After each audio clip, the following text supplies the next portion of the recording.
Question number 9, Julie Ann Genter. Thank you, Mr. Speaker. My question is to the Minister of Revenue. Does he agree with the Prime Minister who said that the disclosure and reporting requirements for foreign trusts under IR 607 were, quote, extremely broad and deep? Mr. Speaker. The Honourable Michael Woodhouse. Yes, because once a trustee has registered the trust through the IR 607, they must keep detailed records in relation to that trust, including particulars of any settlements made on the trust and particulars of distributions made by the trust. Inland Revenue can get this information at any time from the trustee. IRD can then exchange this with its treaty partners either automatically or on request. I'd point out to the member that those rules were put in place in 2006, and the government is open to making changes around the disclosure rules covering foreign trusts, which was why we recently appointed John Shewan to conduct an independent review. Supplementary? Supplementary question, Julie Ann Genter. Can he confirm that according to Section 59B of the Tax Administration Act, that unless the settler is resident in Australia, there is no requirement to disclose to IRD any information about the settler, the beneficiaries, or their countries of tax residence? Mr. Speaker.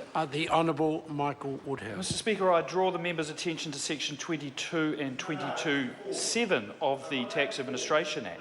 It requires that documents that evidence the creation and constitution of the foreign trust and particulars of settlement made on and distributions made by the foreign trust must be collected by the trustee.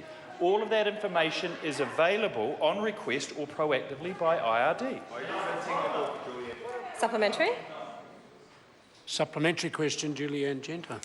So is tax law professor Michael Littlewood correct in his paper where he says that as a consequence of Section 59B, if the settler is resident anywhere other than Australia, the IRD generally have no idea of who the settler is or of the country in which he or she resides. The IRD is therefore not able to inform that country's revenue authority that one of their residents has set up a trust in New Zealand. And of course, the other country's tax authority is unlikely to ask because they wouldn't know. Mr. Speaker. The Honourable Michael Woodhouse. Mr. Speaker, I certainly dispute the last two parts of the quotation in that question, that IRD is unable to find the information and unable to provide it to the foreign jurisdiction because the foreign jurisdiction wouldn't know. It appears the member is under the mistaken illusion that somehow the transactions that go on overseas in the procurement of assets and the transaction of business are somehow completely beyond the radar of those tax authorities because they are New Zealand registered foreign trusts. That is simply not true. Supplementary?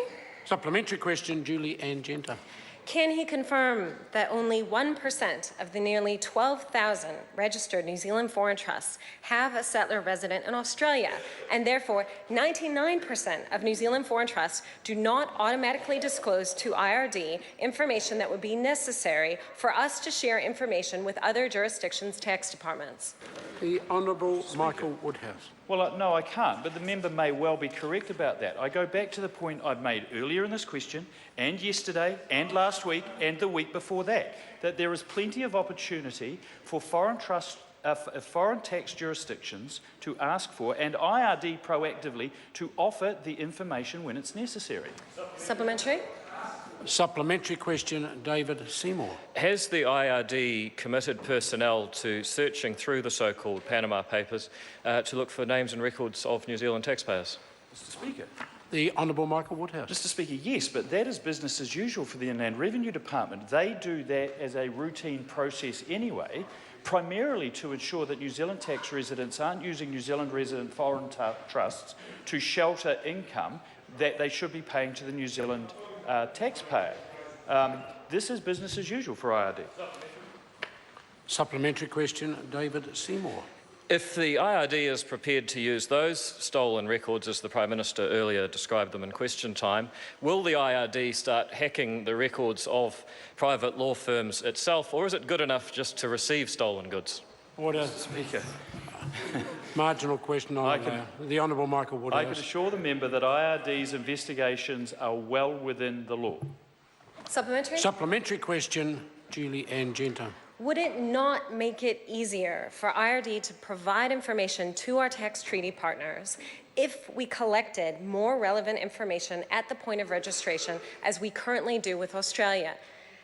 And if it is the case, why is his government so opposed to having greater disclosure? The Honourable Michael Mr. Woodhouse. Speaker, I note that is exactly the question that Dr. Michael Cullen, as Minister of Revenue, asked in 2005 and 2006 and came up with the answer no.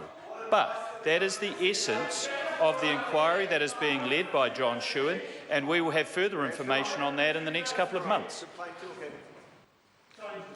Question